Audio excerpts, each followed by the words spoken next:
All right, kids, how we doing today? So definitely this class was difficult, and so that's why I decided to kind of make a video for you guys about how to use your calculator to really effectively find the solution to some of these word problems that we're going to have to work on.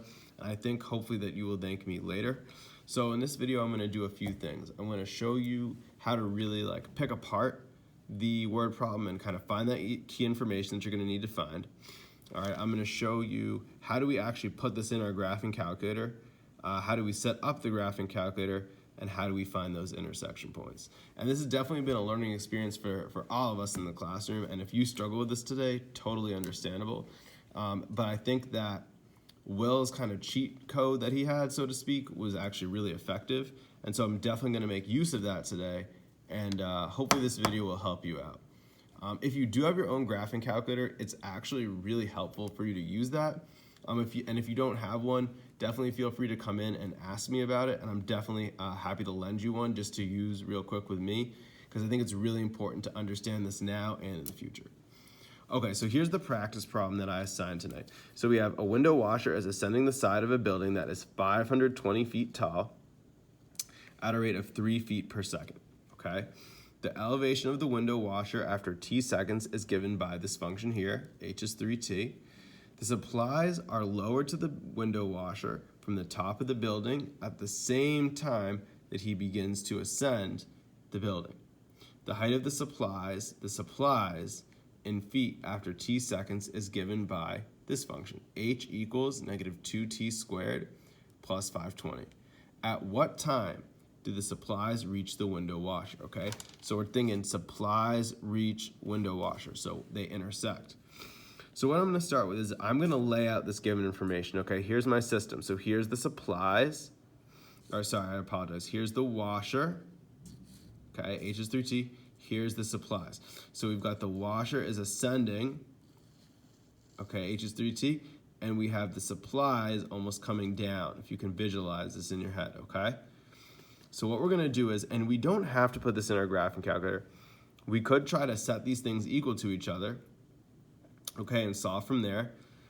But the thing is, you aren't always gonna get a whole number solution, and sometimes you're gonna get some really funky answers. Like I can almost imagine this having like a square root in it. But again, if you do use the quadratic formula, that isn't necessarily wrong, and you're welcome to do that. So let's go ahead and take a look at how to put that in our graphing calculator. So I'm gonna grab my graphing calculator here. I'm gonna start plugging this in. So I'm gonna turn it on first, of course. Okay, I clear out what I've got right here. I'm gonna go to y equals, okay? And as you can see, I've plugged it in. See, I've got my 3x, 3t, negative 2x squared plus 250, plus 520, negative 2t squared plus 520. And again, this button here, this is how you put your x in. And remember, we're using x instead of t. It doesn't really matter what you use as your independent variable, but remember, when we get back to the context of it, we gotta remember that we're using t's, okay? So the first thing I'm gonna do is I'm gonna take a look, and I'm gonna try to graph it and see if I have an intersection. So I'm gonna press the graph button. All right, as you can see here, I have this blue line, okay? The blue line represents the first function. However, the parabola is missing. So a quick thing, one way to really easily reset your window if you're having window issues is you can go zoom, and then if you go down or press the 6 button, if you go to this option, this resets your window back to these settings, okay? I just need a second for this to finish because it's got to graph the parabola. So that's what you can't see happening right now, right? It sets it to these settings right here. And sometimes it's just a matter of really playing around with it. So we can't see anything just yet.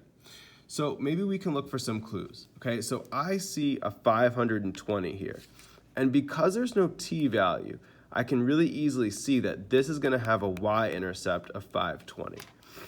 So maybe what I'll do is I'll just shoot a little bit higher in my window, and maybe I'll go with, let's make a y-max of maybe 600, right? And let's see what happens. And sometimes, folks, it's just a matter of playing around with it and kind of seeing what happens. So here comes my arc. And, you know, my arc missed. I didn't see an intersection point. Okay, that's all right. So what it looks like I need to do is it looks like I'm not going far enough on the positive x-axis. So, okay. So I need to change my x max. And just so you know, just remember, x min always has to be less than x max. So I saw some people in class getting that kind of error, and sometimes that's why that happens. Your x min being more than your x max. All right, so maybe I'll try 25 for my x max. Let's try that again. All right, so here's my line, and here comes my red parabola. And beautiful, see, you get a nice intersection point. Let's just see if I can sharpen that image up. Look at that beautiful intersection point. So one way you could try to do it is I'm now pressing these arrow buttons. This could help you get what we think could be our intersection point. But it's not an exact science. So to do that, I'm going to use Will's strategy. So I'm going to press the second button. See the arrow pointed up. I'm going to press the trace, and this does calc. And then I'm going to do intersect, okay? And here's the one thing we missed. So see, it's going to ask for the first curve, okay? And see how it's already highlighted the line. So I'm going to press enter to select the line, and now it's asking for the second curve, and notice how it's already selected the parabola. So I'm going to hit enter again, and now it says guess.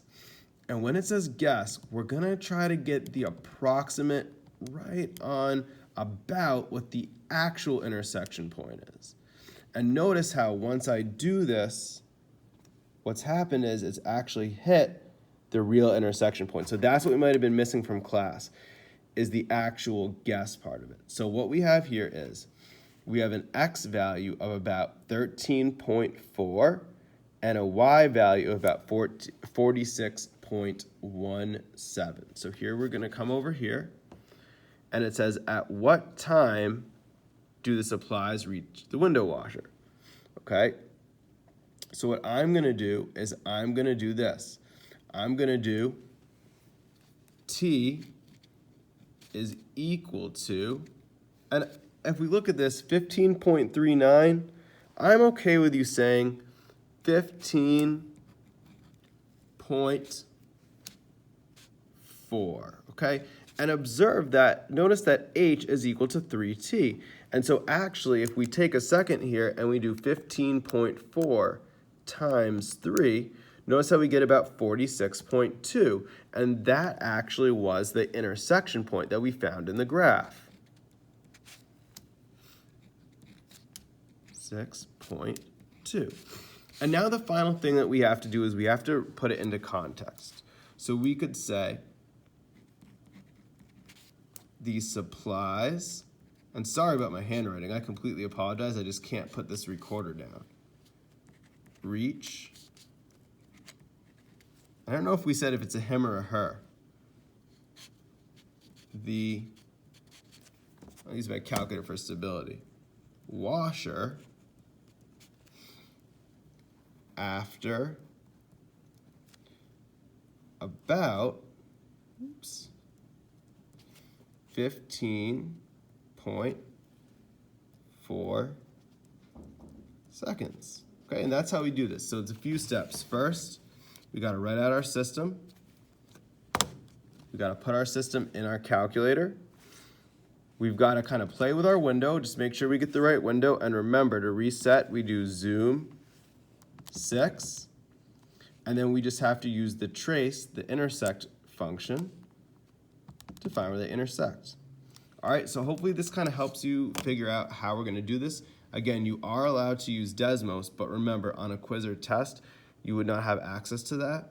So just make sure we think about the steps we got to go through and how to find this. And thanks again. And of course, if you have questions, feel free to reach out to me anytime, email or whatever. And hopefully this helps. All right, see you in class.